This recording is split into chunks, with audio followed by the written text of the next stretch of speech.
اور سرکار دو عالم صلی اللہ علیہ وسلم نے جو اس کی وضاحت فرمائی ہے اس کا خلاصہ یہ ہے کہ اگر آدمی آپ سے زیادتی کرتا ہے معاف کر دیں۔ یہ معاف کرنا جو ہے بہت بڑی بہادری ہے۔ انتقام لینا بہادری نہیں ہوتا، معاف کر دینا بہادری۔ اور اسی طرح اگر کسی نے آپ سے اپنا تعلق توڑا ہے تو تم اس سے تعلق جوڑنے کی کوشش کرو۔ اسی طرح کسی نے اپنے معاملات میں، اپنی شادی میں، خیرات میں تمہیں دینے سے منع کیا ہے، تم اس کو دیتے رہو، تاکہ مومن کا اخلاق جو ہے، اب دیکھیں نا میرے آقا سرکار دو عالم صلی اللہ علیہ وسلم اور ان کے صحابہ پر قریش نے کون سا ظلم ہے جو نہیں ڈھایا؟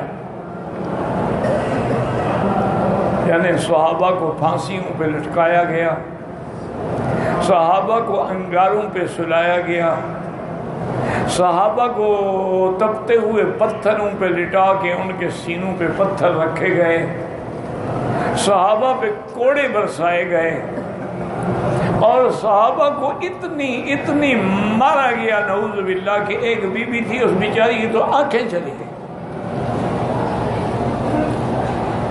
اسی طرح بی بی سمیہ جو اسلام کی سب سے پہلی مجاہدہ بھی ہے، شہید بھی ہے، اس کو ظالم ابو جہل نے یعنی 2 اونٹ بڑے سکھلائے ہوئے اور طاقت والے بلائے، ایک ٹانگ میں رسہ ڈال کے ایک اونٹ سے باندھا اور ایک ٹانگ میں رسہ ڈال کے دوسرے اونٹ سے باندھا، اور ان کو سمجھایا کہ جب میں اشارہ کروں تو دونوں اونٹ کو دوڑا دو۔ دونوں اونٹ کو دوڑایا تو بی بی جو تھی نا وہ درمیان میں، اور اس کے درمیان میں نیزہ بھی مارا، بی بی 2 ٹکڑے ہو۔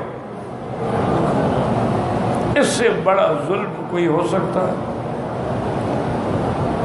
یعنی وہ کون سا ظلم ہے؟ اسی لیے میرے آقا نے فرمایا کہ اشد ایذاء الانبیاء ثم الامثل فالامثل، سب سے زیادہ تکلیفیں انبیاء کو آتی، اس کے بعد جیسے جیسے کسی کا درجہ ہے اسی طرح تکلیفیں آتی ہیں۔ اور ساتھ یہ بھی فرمایا کہ انی اوذیت فی سبیل اللہ، اللہ کے راستے میں جو میں تکلیف دیا گیا ہوں، لم یؤذ نبی قبلی قط، مجھ سے پہلے کسی پیغمبر کو اتنی تکلیفیں نہیں ملی۔ یعنی اس سے بڑی بات کیا ہے کہ حضور صلی اللہ علیہ وسلم حرم میں ما بین الرکنین، یعنی حجر اسود اور رکن یمانی کے درمیان حضور نماز، ہمیشہ حضور یہاں نماز پڑھتے تھے۔ اور اس کی وجہ یہ تھی کہ اس وقت قبلہ تھا بیت المقدس، حضور جب یہاں کھڑے ہوتے تھے یہ کعبہ بھی درمیان میں آ جاتا کیونکہ بیت المقدس اسی طرف ہے، تو حضور کی ایک تمنا ہوتی تھی دل میں کہ کاش یہ کعبہ مجھے مل جائے، لیکن جب تک اللہ کا حکم نہ ہو تو حضور اپنی طرف سے تو نہیں بدل سکتے۔ آپ نماز پڑھ رہے ہیں کہ ابو جہل لعنہ اللہ تعالی وہ گزرا اور کہنے لگا کہ یا محمد صلی اللہ، آپ ہمیں دکھا کے ہمارے سامنے آ کے نمازیں پڑھتے ہیں، قرآن پڑھتے ہیں، واللہ خدا کی قسم اگر میں نے آج کے بعد آپ کو یہاں نماز پڑھتے ہوئے دیکھا لأطأن رأسک، میں آپ کے سر کو کچل ڈالوں گا۔ حضور صلی اللہ علیہ وسلم سنتے رہے، کوئی جواب نہیں دیا۔ دوسرے دن حضور صلی اللہ علیہ وسلم اپنے وقت کے مطابق اسی جگہ پر آ کے آپ نے نماز شروع کی۔ ابو جہل ملعون گیا اور بڑا ایک پتھر اٹھا کے لایا کہ حضور صلی اللہ علیہ وسلم جب سجدے میں جائیں گے نعوذ باللہ تو میں آپ کے سر پہ ڈال کے آپ کو کچل دوں گا۔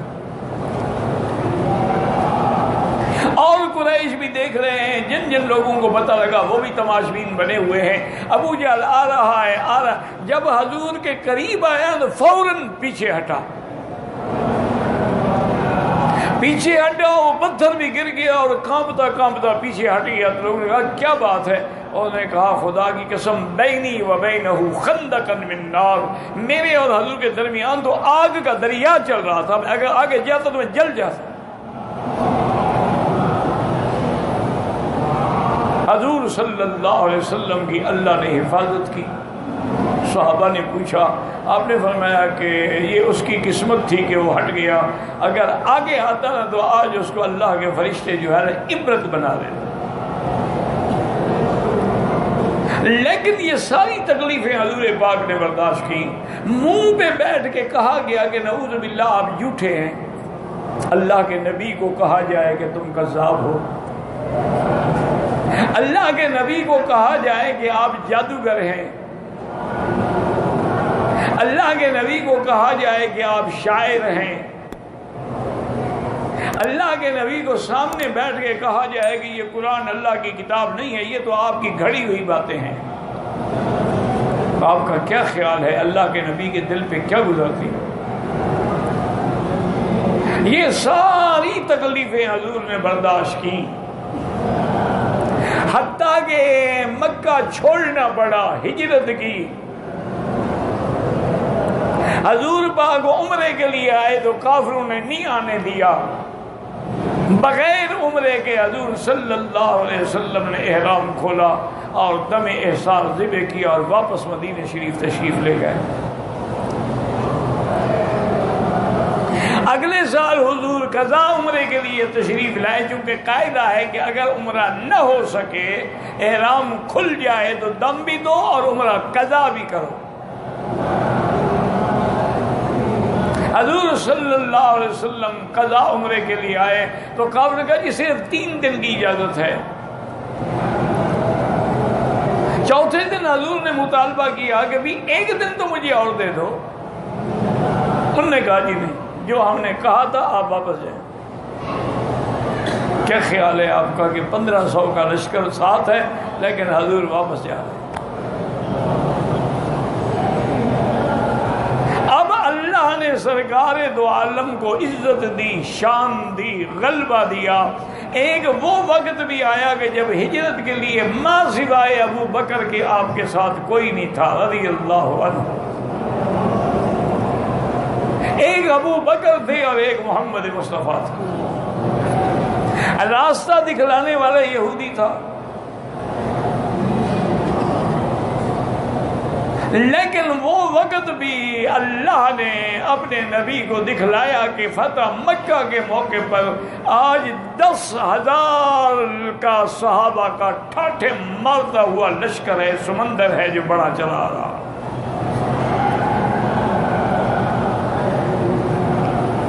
اور آج آپس میں صحابہ کہہ رہے ہیں کہ اچھا آج انشاءاللہ ہم گن گن کے قریش سے بدلے لیں گے، لا قریش بعد اليوم، آج قریش کو مٹا ڈالیں گے، آج کے بعد کوئی قریشی بچے گا ہی نہیں۔ لیکن شان والے نبی کی شان دیکھیں کہ جب حضور محرم کے قریب آئے، آپ نے اپنی فوج کو تقسیم کیا، میسرہ، میمنہ اور وسط میں، درمیان میں حضور پاک آئے،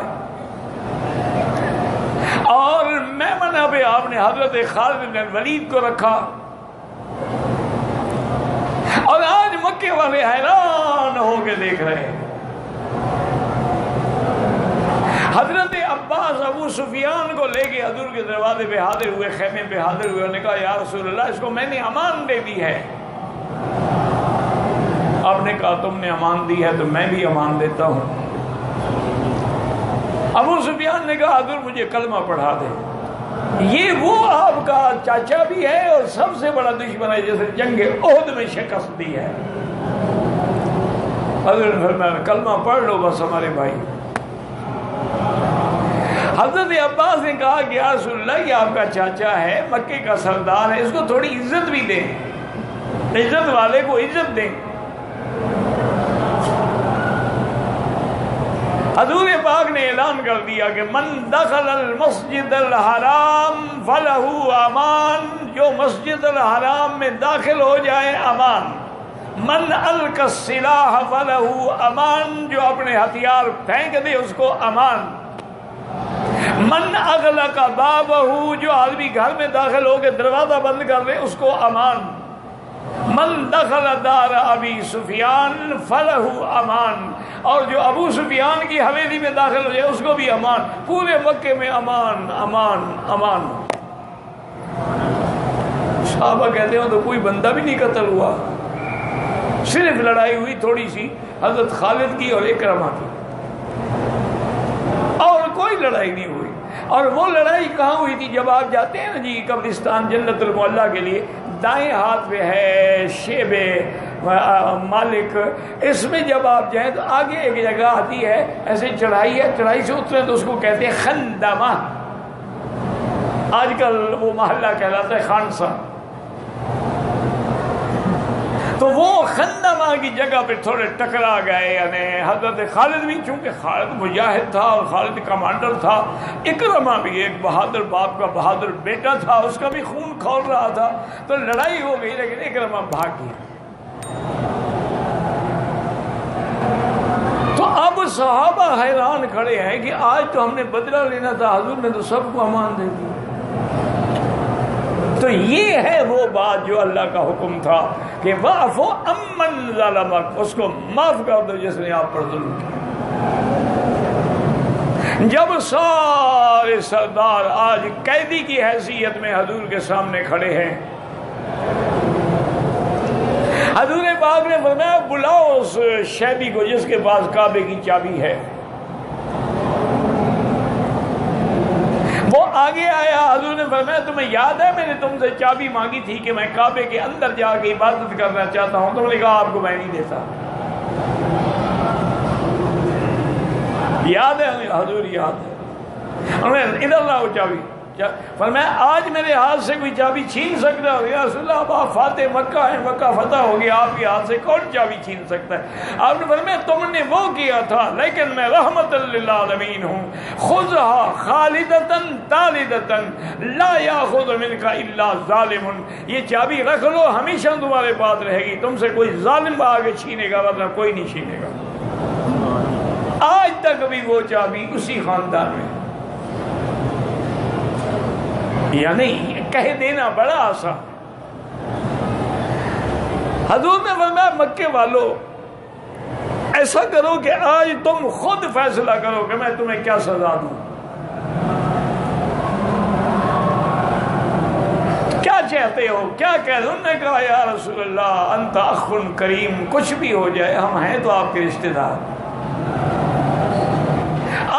ہمارے سخی بھائی ہیں، ہم نے جو کچھ کیا ہے لیکن آپ کرم کا فیصلہ کریں۔ حضور پاک نے فرمایا کہ سنو میں آج وہی فیصلہ کرتا ہوں جو یوسف علیہ السلام نے کیا تھا۔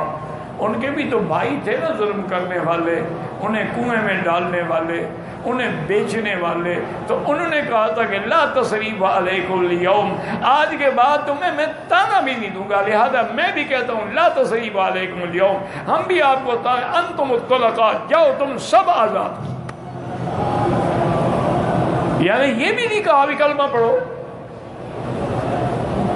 کیوں؟ کلمہ دل سے پڑھا جاتا ہے، تلوار سے تو نہیں پڑھا جاتا، پر میں انتم جاؤ تم آزاد ہو، اسلام لے آؤ مرضی، نہ لے آؤ مرضی۔ یہ کہہ دینا تو بڑا آسان ہے۔ اچھا حضور کے پتہ ہے معاف کرنے کا نتیجہ کیا نکلا؟ کہ وہ ابو سفیان جو سب سے بڑا دشمن تھا، جب حنین کے تیر انداز تیروں کی بارش کر دی، صحابہ کے پاؤں اکھڑ گئے، لیکن ابو سفیان نے حضور کی بغلہ کی رکاب نہیں چھوڑی، ساتھ کھڑا۔ وفا کی اس نے بھی حد کر دی نا۔